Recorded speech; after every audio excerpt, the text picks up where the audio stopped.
Alam mo, sa totoo lang mapapaliwanag ko to para sa mga YouTuber. Para malaman nila. Ang sahod ko sa YouTube, dalawa. Isang personal na vlog at isa sa short. Yan ang tunay na pangyayari. Yan talaga ang tunay na pangyayari. O diba, pinag-isa ko na lang yan.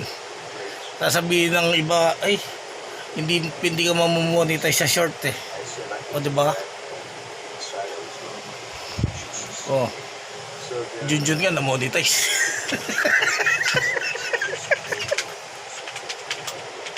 Ano siya sabi ko, o yan o.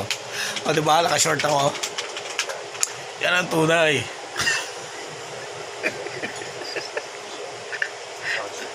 Alam mo siya sa totoo, sa mga vlogger yun, o tama yung siya sabi nila gano'n.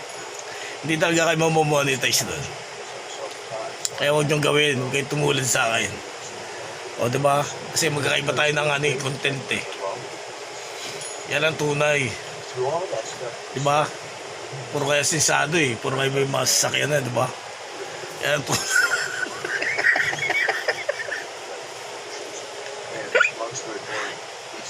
Hindi kasi nagbablog din ako. Kaya lang ayoko ng mahaba eh. Gusto ko lang mga 15 seconds, gano'n lang. Kasi ayoko ng kwentuhan matagal. Kasi nakakapangit yun. Sa totoo lang, yung masyadong makwento. Dahil mangyayari. Sabi yung mga vlogger. Idol ako ng mga YouTuber, kala nyo ba guys? Kita nyo, ayaw nila ako gusto nila sa totoo lang, hindi na ako mag-upload eh. Para at least, magamit nila yung tunay, yung banal kong pangalan. Gusto nila maangkin. O diba? O diba?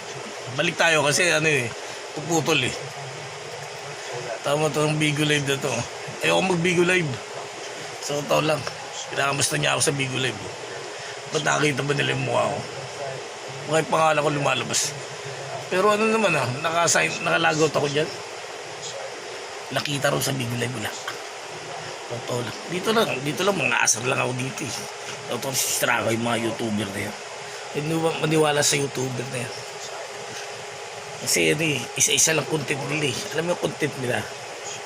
Turo ko sa'yo Pag ginawa ng isa, mag-uusap-usap yan. Magkano pumasok ba? Magkano yung kinita?